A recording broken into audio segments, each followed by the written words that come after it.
Assalamualaikum warahmatullahi wabarakatuh, Bapak dosen yang saya hormati dan teman-teman yang saya banggakan. Izin memperkenalkan diri, nama saya Muhammad Raihan Al-Mutawakin dengan NIM 232101137 yang berasal dari kelas TIF RP 23H. Nah, pada kesempatan presentasi tugas kali ini saya akan memaparkan sebuah rancangan sistem yang berjudul Sistem Penyimpanan Pangan Cerdas. Nah, sistem ini saya rancang sebagai sebuah solusi berbasis teknologi Internet of Things atau IoT untuk menjawab salah satu tantangan terbesar kita saat ini, yaitu di bidang ketahanan pangan dan efisiensi pengolahan pasca panen. Nah, mari kita mulai dari latar belakang ya. Mengapa sih sistem ini itu penting dan masalah apa yang sebenarnya ingin diselesaikan? Nah, sebenarnya di sini itu ada dua masalah. Yang pertama adalah masalah tingginya angka limbah, dan masalah yang kedua yaitu ketergantungan energi. Nah, ini itu saling berkaitan ya teman-teman. Seperti yang sudah kita semua tahu, produk pangan segala seperti buah, sayur ataupun daging dan lain sebagainya adalah produk yang sangat sensitif dan cepat rusak. Nah, kualitas ini itu bergantung pada parameter lingkungan ya teman-teman, seperti suhu, kelembapan atau tingkat keasaman pH. Nah, selanjutnya yaitu masalahnya pemantauan kita saat ini seringkali bersifat manual atau visual. Kita baru tahu sebuah produk rusak setelah kita cek, betul? Betul. Dan saat ini kondisinya seringkali sudah terlambat atau bahkan sudah mengkontaminasi produk lain yang ada di sekitarnya. Nah, hal ini sebenarnya akan menyebabkan kerugian ekonomi yang sangat besar akibat produk yang terbuang sia-sia. Nah, tadi sempat disinggung masalah kedua adalah ketergantungan energi. Nah, untuk menjaga kualitas pangan, kita butuh sistem penyimpanan aktif seperti pendingin atau kipas ventilasi. Nah, sistem ini itu membutuhkan pasokan energi yang konstan gitu, atau tidak boleh mati lah. Ini tidak hanya boros biaya listrik, tetapi juga mayoritas listrik kita masih bergantung pada energi fosil yang tidak ramah lingkungan lah, dan ketersediaannya terbatas. Nah, oleh karena itu solusi yang saya tawarkan melalui rancangan ini adalah sebuah sistem penyimpanan pangan cerdas.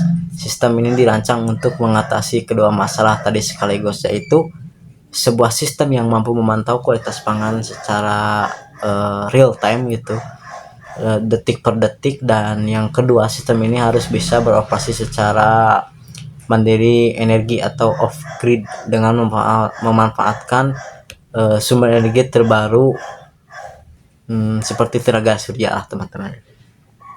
Nah, selanjutnya ini adalah diagram topologi atau alur kerja dari sistem yang saya rancang. Mari kita bedah alurnya satu persatu.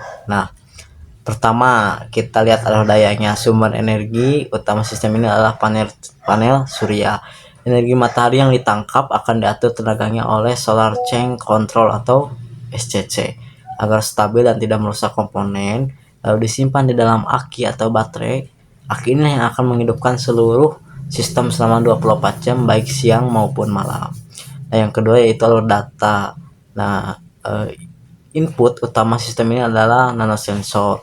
Sensor ini akan membaca kondisi di dalam otak penyimpanan data seperti suhu, gas, dan pH yang akan dikirim ke otaknya, yaitu microcontroller node MCU gitu.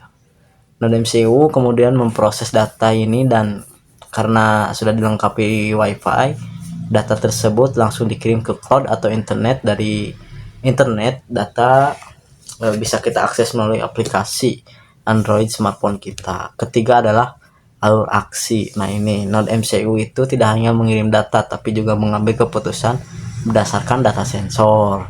Node MCU itu akan memerintahkan modul relay. Relay ini bertindak sebagai saklar otomatis untuk menyalakan atau mematikan aktuator. Dalam hal ini adalah kipas ventilasi atau pendingin. Nah, sekarang kita lihat komponen utamanya secara lebih detail ya. Sebagai input kita pakai nanosensor.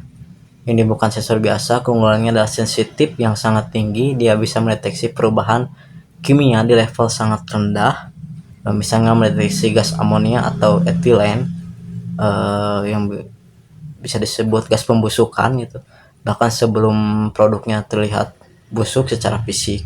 Nah, sebagai prosesor atau otaknya kita pakai Node MCU ESP8266 ya.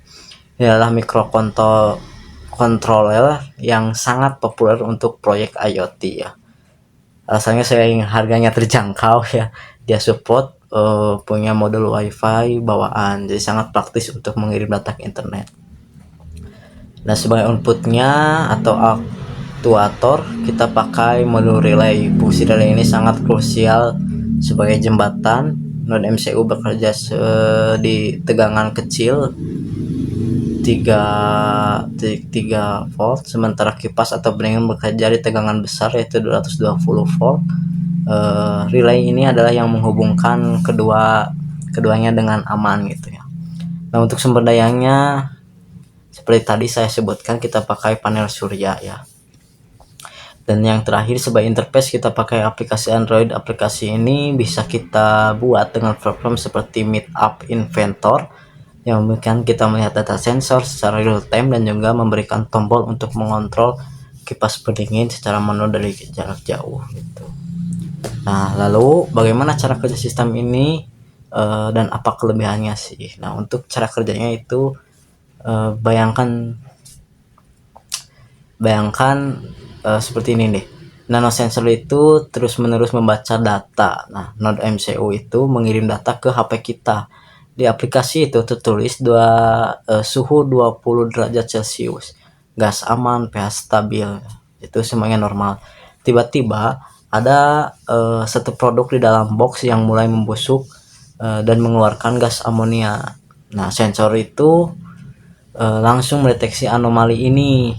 Node MCU itu menerima data gas tidak aman, nah, seperti itu. Nah, dalam hitungan 2-3 detik Node MCU itu langsung mengambil keputusan. Nyalakan kipas ventilasi, maka relay akan aktif dan kipas menyala untuk membuang gas tersebut sekaligus mengirim notifikasi peringatan ke HP kita. Jika suhu yang naik, maka pendinginnya akan otomatis menyala. Nah, kelebihan sistem ini tuh sangat jelas. Pertama, deteksi dini. Ini yang paling penting, kita bisa tahu ada potensi kerusakan sebelum produk itu terlihat busuk oleh mata. Kedua yaitu otomatisasi dan responsif, yaitu sistem bekerja 24 jam nonstop tanpa campur tangan manusia ya, mengurangi human error dan responnya sangat cepat. Ketiga yaitu menghemat energi karena kita menggunakan tenaga surya gitu. Dan hasil akhirnya kita bisa memperpanjang umur simpanan produk, menjaga keamanan pangan, dan yang terpenting mengurangi limbah pangan secara signifikan. Nah, sebagai penutup, sistem ini sangat potensial untuk diterapkan, namun tentu masih ada banyak ruang untuk membangunnya. Pengembangan selanjutnya yang bisa dilakukan ada dua. Pertama, ada di sisi sensornya, perlu riset lebih lanjut untuk membuat nanosensor ini lebih stabil dan jangka panjang, dan agar bisa produksi secara massal dan diaplikasikan di banyak tempat ya. Dan yang kedua, penambahan kelengkapan sensor. Kita bisa menambahkan sensor lain, misalnya sensor kelembapan yang juga penting, atau mungkin sensor berat, timbangan digital seperti itu di bawah kotak penyimpanan. Nah, dengan sensor berat, sistem tidak hanya bisa memantau kualitas pangan, tapi juga bisa memantau kuantitas atau stok yang tersisa secara real time gitu. Ini akan menjadi sistem manajemen inventories yang sangat lengkap. Nah, mungkin itu yang dapat saya sampaikan. Sekian presentasi yang mengenai rancangan sistem penyimpanan pangan cerdas. Terima kasih atas perhatiannya. Wassalamualaikum warahmatullahi wabarakatuh.